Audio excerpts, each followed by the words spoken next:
Bismillahirrahmanirrahim. Assalamualaikum warahmatullahi wabarakatuh. Yang terhormat Bapak Sigit Febrianto Susilo MPD selaku dosen mata kuliah Apresiasi Bahasa dan Sastra Indonesia di ST. Perkenalkan, kami dari kelompok 7 yang beranggotakan Fajar Gumelar, Ira Yuliasari, Lalan Windara, Siti Juwairiyah, Winda Siti Paujia, dan Yola Paula Agustin. Di sini kami akan menjelaskan mengenai apresiasi puisi dengan pendekatan moral dan psikologis. Assalamualaikum warahmatullahi wabarakatuh. Perkenalkan, nama saya Lalan Windara. Di sini saya akan menjelaskan mengenai definisi sastra. Sastra adalah sebuah istilah yang seringkali disebutkan dan banyak diperbincangkan seiring dengan perkembangannya dari zaman ke zaman dan dari generasi ke generasi. Tak jarang, sastra juga dianggap sebagai sesuatu yang fiktif dan syarat imajinasi. Bahkan, ada beberapa golongan tertentu yang menganggap bahwa sastra melulu berupa puisi dan pantun. Hal ini belum termasuk begitu banyak karakteristik yang diyakini para penikmat sastra, hingga pecinta sastra untuk memaknai sastra menurut versi mereka masing-masing. Hanya saja, bertolak dari beberapa pandangan di atas, hal mendasar yang seringkali terlupakan adalah pengertian sastra itu sendiri. Sastra adalah seni bahasa. Sastra adalah ungkapan spontan dari perasaan yang mendalam. Sastra adalah ekspresi pikiran dalam bahasa. Yang dimaksud dengan pikiran di sini adalah pandangan, ide-ide, perasaan pemikiran, dan semua kegiatan mental manusia. Sastra adalah inspirasi yang diekspresikan dalam sebuah bentuk keindahan.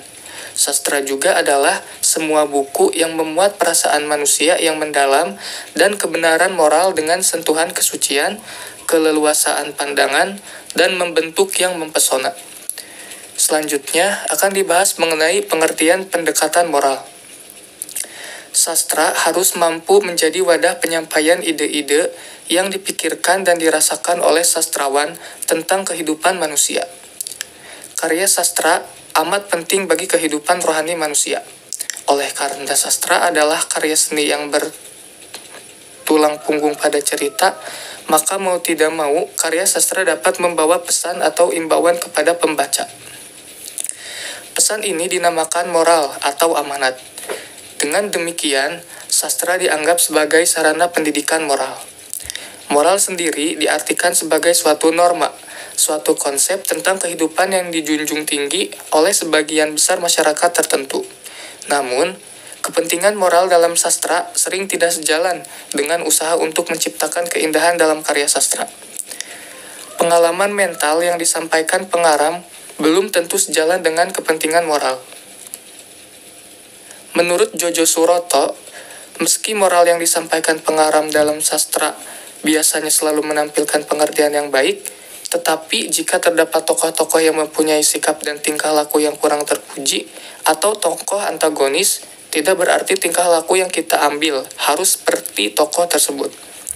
Berdasarkan pendapat para ahli, maka dapat disimpulkan bahwa aspek moral adalah ukuran yang digunakan untuk menentukan betul salahnya sikap dan tindakan manusia dilihat dari segi baik buruknya berdasarkan pandangan hidup masyarakat.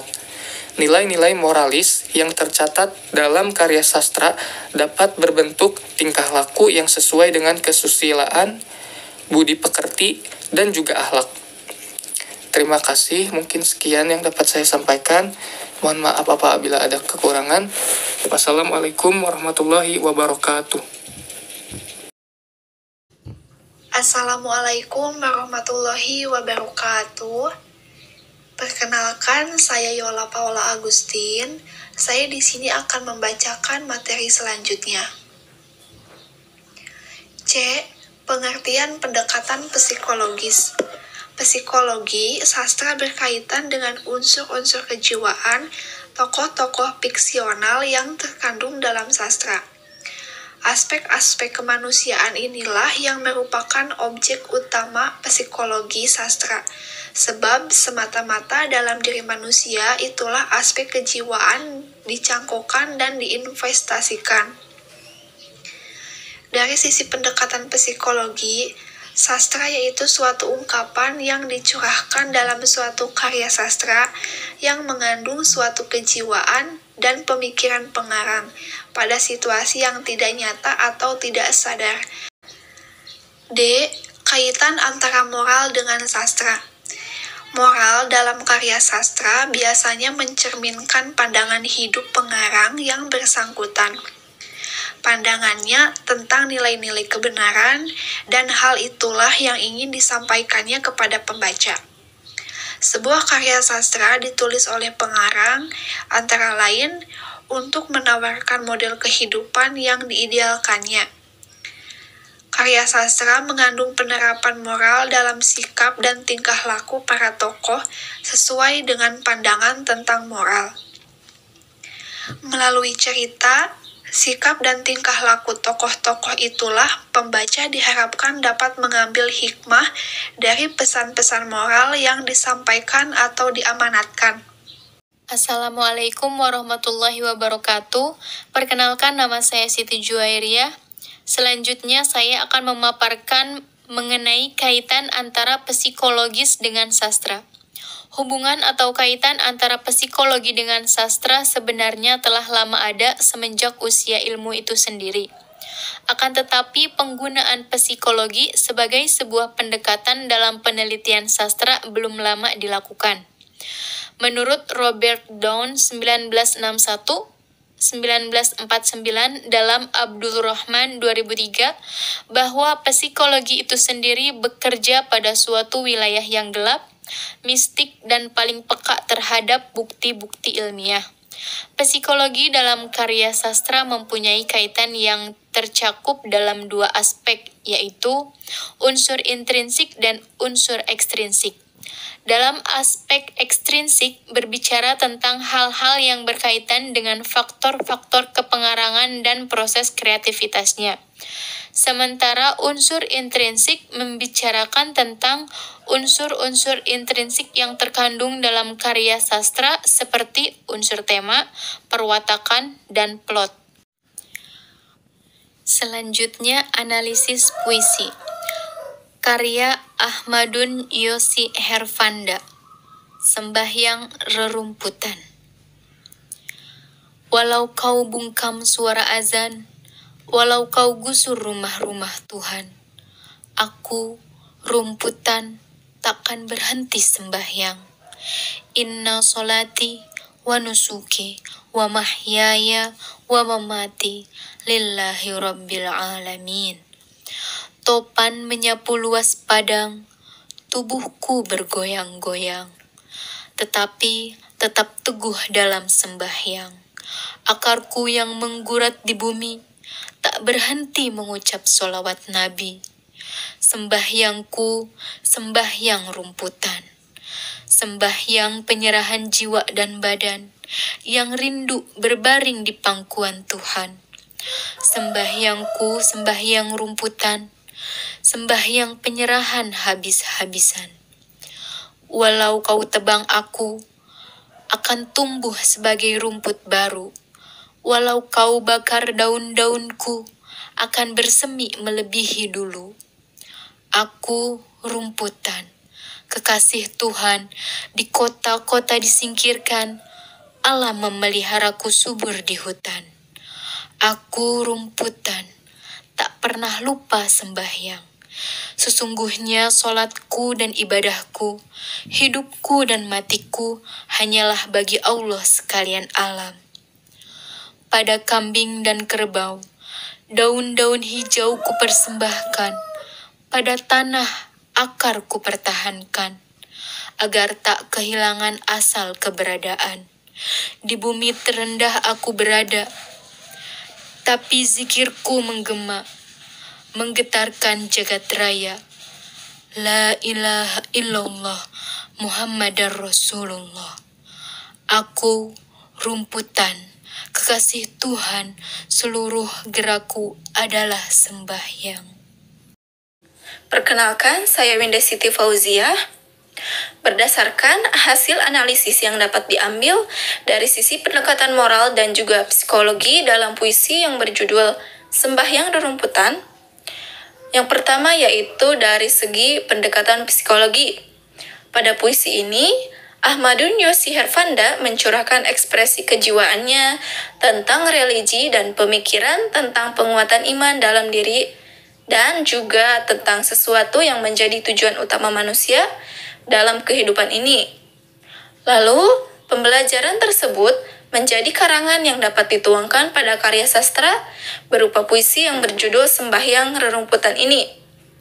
Sentuhan-sentuhan emosi yang disajikan dalam puisi karya Ahmadun Yosi Herfanda sebenarnya gambaran proses kehidupannya dalam iman pada diri manusia, tidak sedikit yang merasakan. Kemudian yang kedua yaitu dari sisi pendekatan moral. Pada puisi yang berjudul Sembahyang Rerumputan ini, Ahmadun Yosi Herfanda mencurahkan tidak sedikit dari sisi moral yang disampaikan dalam terciptanya puisi ini, yakni kesederhanaan, rendah hati dengan ketidakberartian manusia di hadapan Sang Pencipta. Lalu, kepribadaan yang disanjungnya yaitu mencerminkan seseorang yang pantang menyerah, yang selalu berusaha keras mencari kebenaran dalam hidupnya. Dari masalah kemanusiaan, selalu ingat pada Sang Pencipta, selalu rindu akan sentuhan hati yang didapat pada batinnya.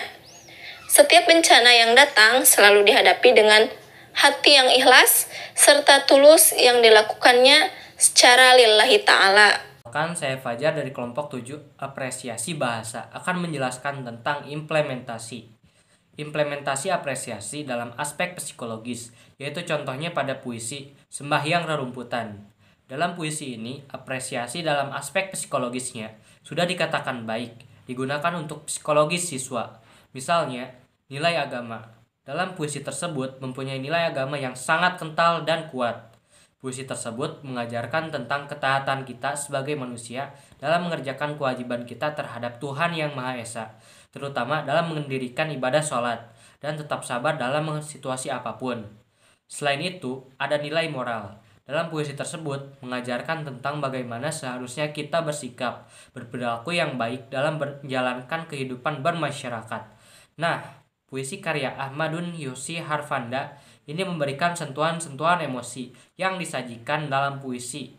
Sebenarnya, gambaran proses kehidupannya dalam iman pada diri manusia tidak sedikit yang merasakan pada hal yang sama, melainkan manusia pun pernah berada di posisi tersebut, yaitu keteguhan iman yang semakin mengalami goncangan yang kuat, selalu dilewati meskipun cobaan selalu datang, terungkap pada kalimat berikut.